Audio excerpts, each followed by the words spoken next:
Chapter number 3 matrices, class 12th MP board अवयव।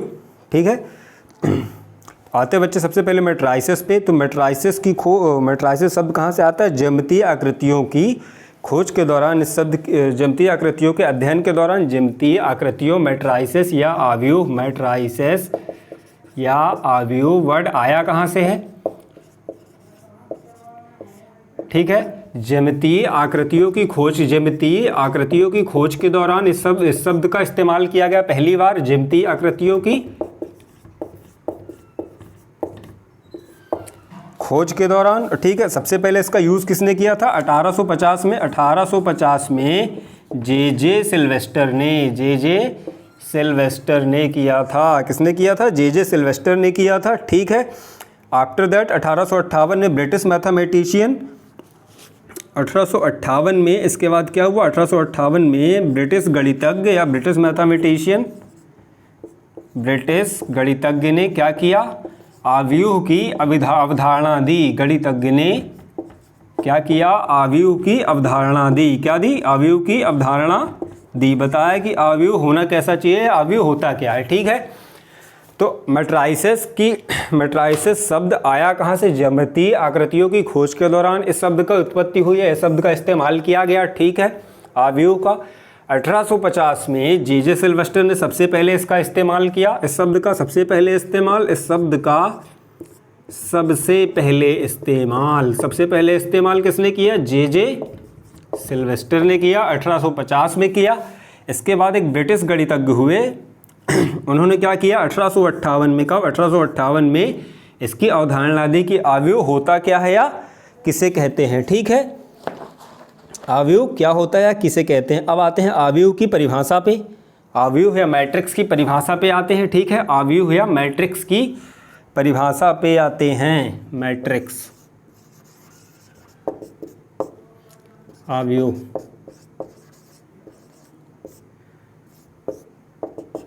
तो अवयव है मैट्रिक्स की परिभाषा पर आते हैं। ठीक है,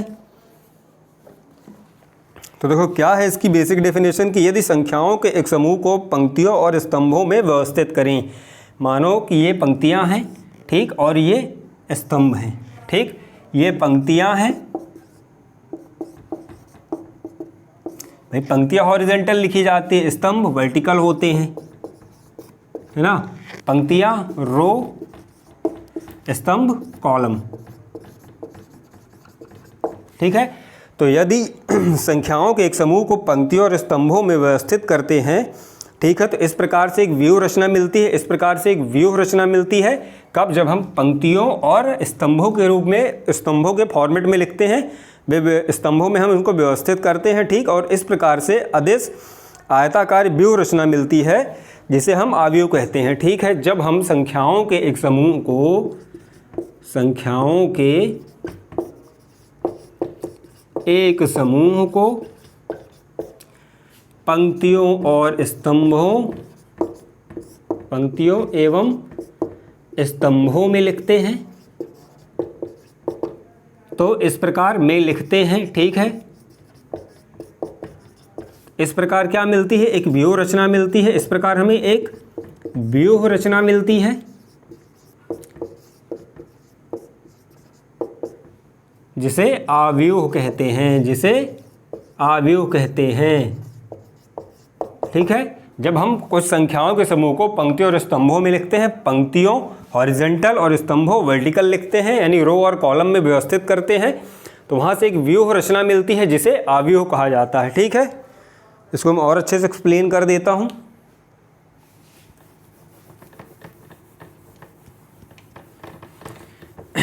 पंक्ति और कॉलम भी बता देता हूँ कि पंक्ति किसे कहते हैं और कॉलम। देखो यहाँ पे जो भी लिखा हुआ है, जैसे आपने ये इस डेफिनेशन यहाँ पे मैंने लिखी है, तो ये सब क्या है? पंक्तियाँ हैं, पंक्तियाँ हैं। ठीक है, ये सब क्या है? पंक्तियाँ हैं या रो है। देखो पंक्ति हमेशा, पंक्ति या पंक्तियाँ, पंक्ति या रो हमेशा क्या होती है? आप अपनी कॉपी में कुछ भी लिखते हो तो क्या होता है हमेशा? देखो इन लाइनों में लिखते हो तो पंक्ति हमेशा हॉरिजॉन्टल होती है, पंक्ति हमेशा हॉरिजॉन्टल या क्षैतिज लिखी जाती है, या क्षैतिज, हॉरिजॉन्टल या क्षैतिज होती है। ठीक है, पंक्ति क्या होती है? हमेशा हॉरिजॉन्टल या क्षैतिज होती है। ठीक है, जब आप अपनी कॉपी का एग्जांपल ले सकते हो, जैसे ये कॉपी है, ठीक, तो इसमें जो भी लिखा हुआ है या लाइन जैसे खिंची हुई है तो ये कैसी है, ये पंक्तियां हैं, ये पंक्तियां हैं। क्या है ये, पंक्तियां हैं या रो है, पंक्तियां हैं या रो है, ठीक है, पंक्तियां हैं या रो है। लेकिन जब आप इन्हीं लाइन को आप कॉपी में कहीं और, इस कॉलम या स्तंभ क्या कहलाता है,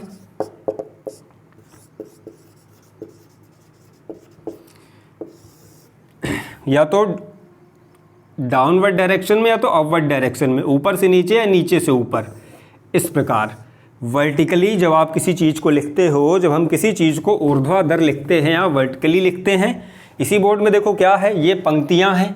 अगर हम लेफ्ट टू राइट जाए हॉरिजेंटली तो क्या कहलाएगा, पंक्तियां। लेकिन हम ऊपर से नीचे या नीचे से ऊपर लिखें ऊर्ध्वाधर में, ठीक है, ये नीचे से ऊपर या ऊपर से नीचे लिखें ऊर्ध्वाधर में, तो इसको क्या कहते हैं हिंदी में, ऊर्ध्वाधर या वर्टिकल, ऊर्ध्वाधर या वर्टिकल डायरेक्शन, वर्टिकल डायरेक्शन, ठीक। तो ये क्या कहलाएगा, स्तंभ कहलाएंगे या कॉलम कहलाएंगे, क्या कहलाएंगे, कॉलम, ठीक है, या तो स्तंभ कहलाएंगे या तो इंग्लिश में कॉलम कहते हैं। पंक्तियां आड़ी लिखी जाती हैं और स्तंभ खड़े होते हैं, ठीक है।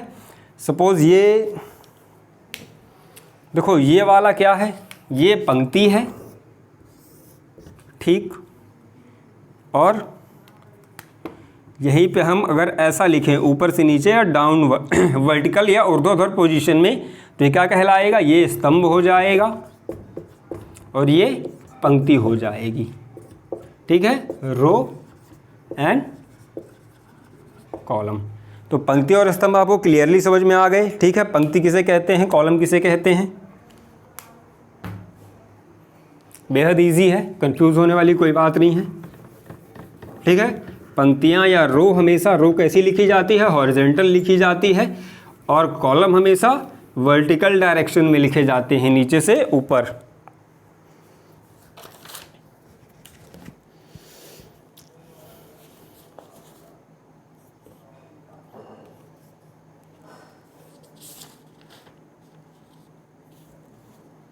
अब एक सामान्य आव्यूह रचना मैं आपको दिखाता हूं। सामान्य आव्यूह किसे कहते हैं, सामान्य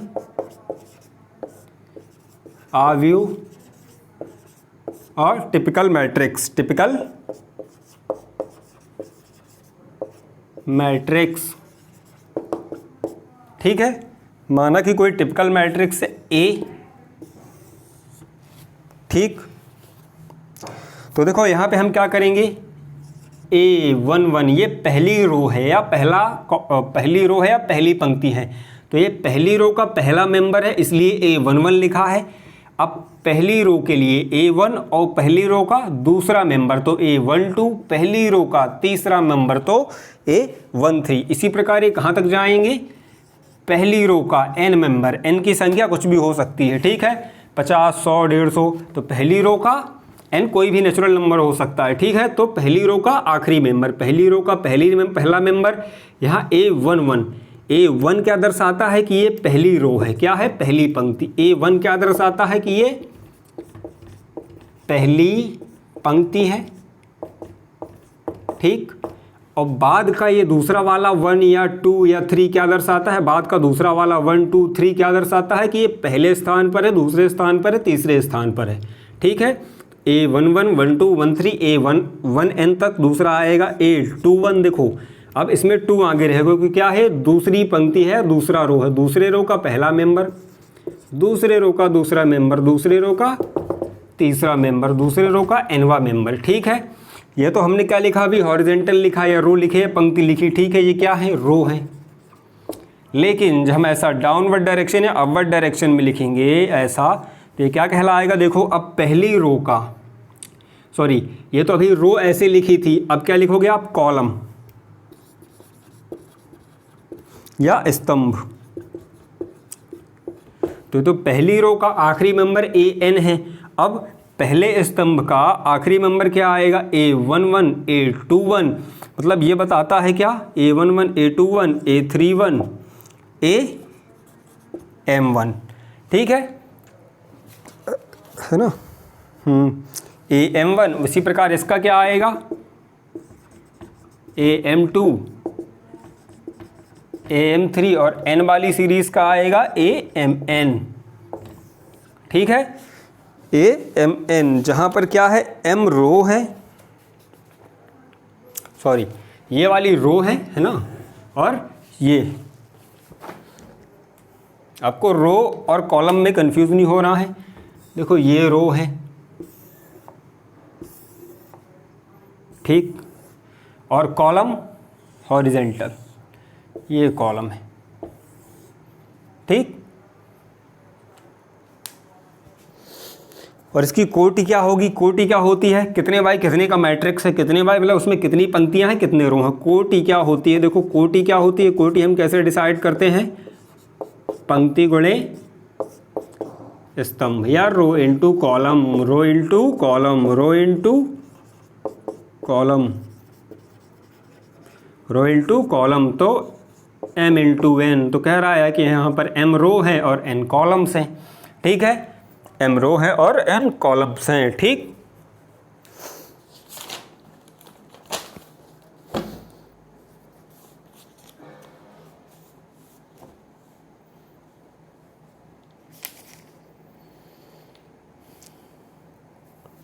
और एक स्पेशल टिप्पणी है यहाँ पे कि किसी भी आव्यूह में row is not equal to column, हो सकते हैं अलग बात है, लेकिन रो इनटू कॉलम अनिवार्य नहीं है, कंपलसरी नहीं है। क्या है, अनिवार्य नहीं है, मतलब हो तो सकते हैं लेकिन ज़रूरी नहीं कि अगर इस मतलब रो और कॉलम की संख्या बराबर हो तभी वह एक आव्यूह कहलाएगा, ज़रूरी नहीं है, हो सकते हैं, है ना, मतलब रो इक्वल टू कॉलम हो सकते हैं लेकिन अनिवार्यता नहीं है कि कोई भी आव्यूह तभी आव्यूह कहलाएगा जिसमें रो और कॉलम हो। आव्यूह मतलब ये अनिवार्यता मतलब ठीक है, अनिवार्य नहीं है, कंपलसरी नहीं है, हो सकते हैं, ठीक। आई होप आपको मैट्रिक्स मैट्राइसेस बड़े इजीली है, मैट्रिक्स बड़ी इजीली समझ में आ रहे होंगे। आव्यूह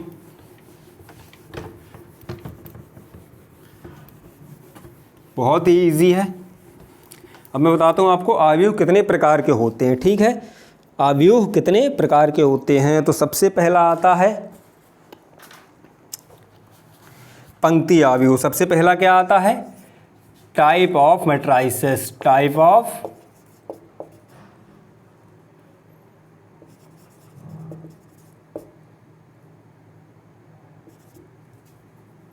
मैट्रिक्स, लिख लो सेम थिंग, ठीक है। कितने प्रकार के होते हैं, पहला होता है पंक्ति आव्यूह या रो मैट्रिक्स। पहला क्या होता है, पंक्ति आव्यूह या रो मैट्रिक्स। क्या होता है बच्चों, पंक्ति आव्यूह या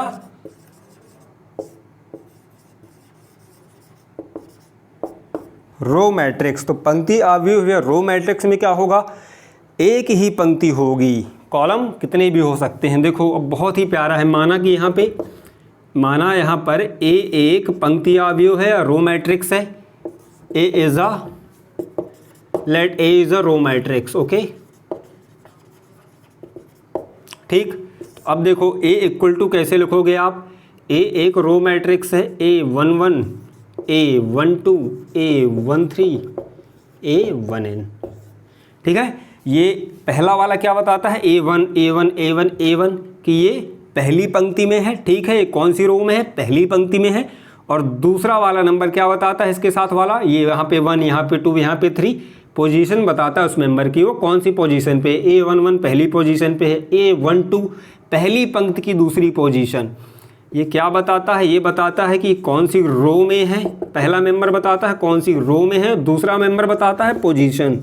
दूसरा मेंबर क्या बताता है, पोजीशन या स्थिति, ठीक। तो यहाँ से आपको पता चला कि A12 पहली रो का दूसरा मेंबर, पहली रो का दूसरा मेंबर, A13 पहली रो का तीसरा मेंबर। हालांकि यहाँ पे बात क्या थी, रो मैट्रिक्स या पंक्ति आव्यूह, तो उसको पंक्ति आव्यूह क्यों कहते हैं, क्योंकि केवल इसमें एक ही पंक्ति होती है, केवल एक ही पंक्ति होगी, केवल एक ही पंक्ति होगी, यानी सिंगल रो, केवल सिंगल रो होगी। लेकिन इसमें कॉलम बहुत सारे हो सकते हैं, ध्यान से देखो तो देखो, ये खुद एक कॉलम है, ठीक, ये कॉलम 1, ये कॉलम 2, ये कॉलम 3 और ये कॉलम m, ठीक है। कितने कॉलम है, 1 2 3 4, तो सॉरी 3 4 नहीं कहा, m कॉलम है, ठीक है। कितने कॉलम है? m कॉलम है, ठीक है। कितने कॉलम है? तो m कॉलम हैं, ठीक। तो इसकी पंक्ति की सॉरी इसको पंक्ति अवयव को क्या कहते हैं? क्योंकि इसमें एक ही पंक्ति या एक ही रो होगी, लेकिन कॉलम 1 2 3 4 एक से ज़्यादा हो सकते हैं। एक ही पंक्ति एक ही रो होगी, लेकिन कॉलम एक से ज़्यादा हो सकते हैं, ठीक है। और इसकी कोटि कैसे डिसाइड करोगे? 1 इंटू n, ठीक है। 1 इंटू कोटि या ऑर्डर, कोटि या ऑर्डर पंक्ति, देखो रो इंटू कॉलम होता है, कोटि क्या होती है? Rho into order. तो रो कितनी है? 1, और सॉरी रो इंटू कॉलम, और कॉलम कितने हैं? 1 2 3, कहाँ तक है? n, कहाँ तक कॉलम है इसमें? n कॉलम्स हैं। 1 इंटू n, कोटि कितनी है इसकी? 1 इंटू n, ओके। तो पहला हो गया पंक्ति अवयव, दूसरा आता है स्तंभ अवयव। स्तंभ अवयव भी बिल्कुल ऐसा है, इसमें स्तंभ तो केवल स्तंभ अवयव, ठीक है। ये कह रहा है कि स्तंभ अवयव कॉलम मैट्रिक्स,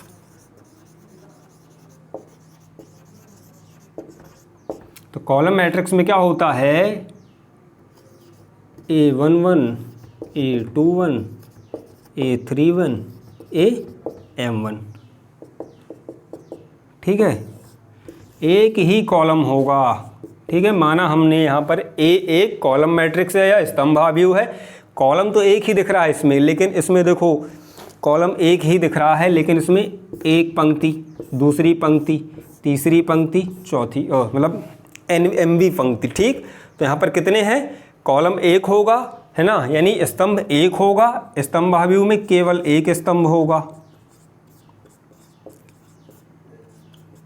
लेकिन रो ज़्यादा हो सकती हैं, रो ज़्यादा हो सकती है। तब इसकी कोटि कैसे डिसाइड करोगे?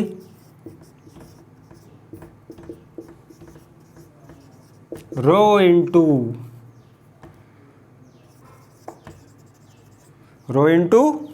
कॉलम, सेकेंड, ठीक है। रो इंटू कॉलम, तो रो कितनी है यहाँ पे? m, और कॉलम कितना है? 1, तो m इंटू 1, ठीक है। m इंटू 1, तो ये तो दो बेहद इजी वाले थे, पंक्ति अवयव और स्तंभ अवयव। आई होप कि आपको मैट्रिक्स अवयव बहुत ही इजीली समझ में आ रहा होगा।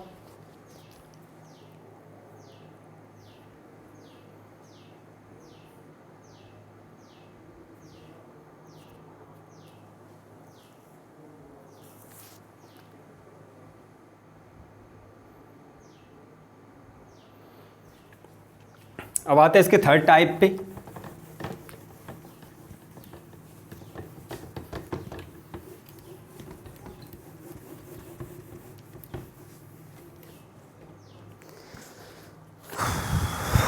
थर्ड आता है शून्य अवयव। थर्ड वाला क्या आता है? थर्ड आता है शून्य अवयव या नल मैट्रिक्स। शून्य अवयव या नल मैट्रिक्स। नल और जीरो मैट्रिक्स, दो तरीके से कहते हैं इसको। क्या कहते हैं? शून्य अवयव, नल और जीरो मैट्रिक्स। क्या कहते हैं? शून्य अवयव, नल और जीरो मैट्रिक्स, ठीक है। अब इसमें क्या होता है? इसके सारे मेंबर क्या रहते हैं? शून्य रहते हैं। शून्य अवयव की पहली कंडीशन क्या है? इसके सारे मेंबर शून्य रहते हैं, लेकिन इसमें कोटि इसकी होती है, क्योंकि इसमें कॉलम भी होते हैं और रो भी होते हैं। कॉलम भी होते हैं और रो भी होते हैं, ठीक है। तो कोई भी अवयव शून्य अवयव है तो उसके मेंबर तो सारे जीरो रहेंगे, ठीक है। उसके मेंबर सारे जीरो रहेंगे, लेकिन देखो इसमें कितनी रो है? रो 1, रो 2। कॉलम कितने हैं? कॉलम 1 ये वाला, कॉलम 2 और कॉलम 3। कितने कॉलम हैं? 2 रो है, 3 कॉलम है। तो इसकी कोटि क्या होगी? एक मिनट, हाँ, एक 2/3 कोटि का है सीधे सीधे, मतलब m इंटू n, यानी 2 इंटू 3। तो इसकी कोटि क्या है? रो इंटू कॉलम, 2 इंटू 3, ठीक। अब आते हैं स्क्वायर मैट्रिक्स पे। स्क्वायर मैट्रिक्स या वर्ग अवयव। स्क्वायर मैट्रिक्स या वर्ग अवयव, इसमें क्या होता है? रो और कॉलम की संख्या बराबर होती है। रो और कॉलम की संख्या, मतलब जितनी रो होंगी उतने कॉलम होंगे। रो और कॉलम की संख्या बराबर होती है, यानी पंक्ति और स्तंभों की संख्या, पंक्ति और स्तंभों की संख्या बराबर होती है। क्या होती है? पंक्ति और स्तंभों की संख्या बराबर होती है। ठीक है, उसको स्क्वायर मैट्रिक्स कहते हैं। फॉर एग्जांपल देखो यहाँ पे 1 2 3 2 3 4 3 4 5। ओके, तो देखो इसमें कितनी, ये पहली रो R1, दूसरी रो R2, तीसरी रो R3। ठीक, और कॉलम कितने हैं?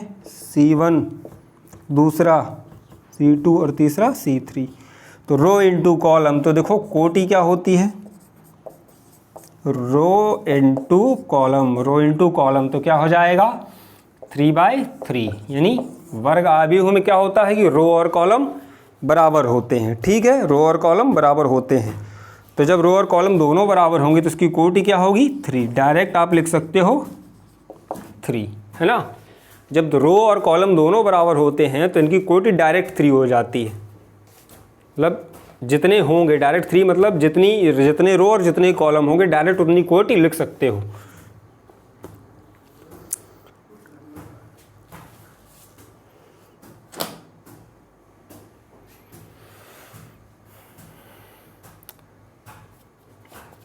नेक्स्ट आता है बच्चों विकर्ण आव्यूह।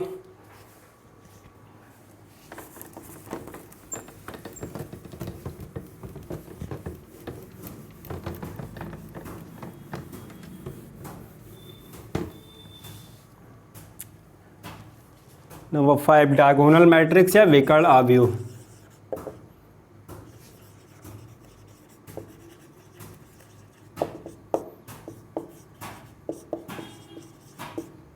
विकर्ण आव्यूह, तो विकर्ण आव्यूह में क्या होता है? विकर्ण को छोड़कर सारे अवयव 0 होते हैं। विकर्ण को छोड़कर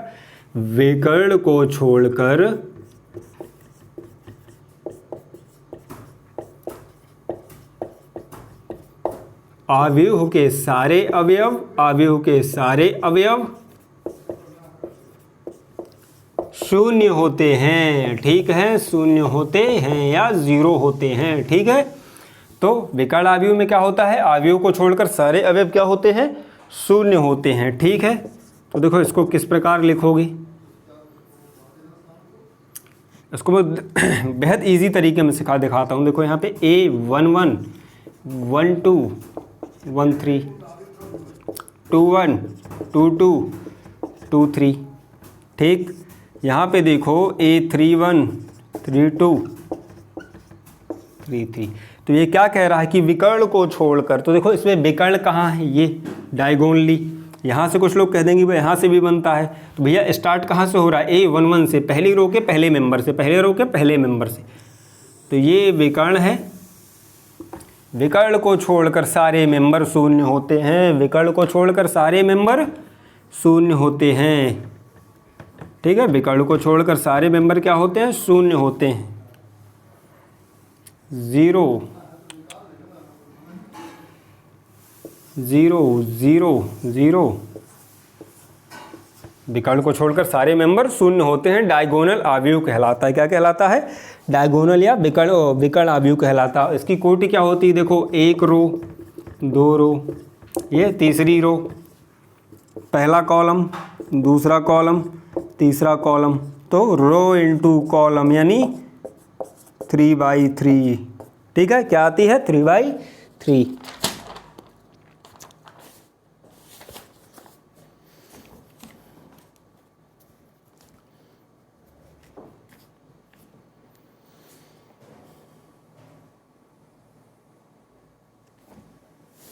अब देखो इसी में 2 और बनते हैं। एक आता है अदिश आव्यूह, दूसरा आता है तत्समक आव्यूह। तो इसी में 2 और बनते हैं। एक आता है अदिश आव्यूह, नंबर 6 अदिश आव्यूह। तो अदिश आव्यूह में क्या रहता है?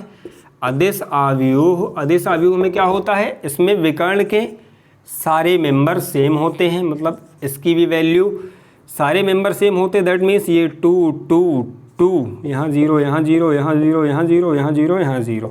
तो वो क्या कहलाता है? अदिश आव्यूह कहलाता है। क्या कहलाता है? अदिश आव्यूह कहलाता है। कोटि इसकी भी सेम होती है, कोटि में कोई फर्क नहीं पड़ेगा। अदिश आव्यूह कहलाता है या स्केलर मैट्रिक्स कहलाता है। क्या कहलाता है? Scalar matrix.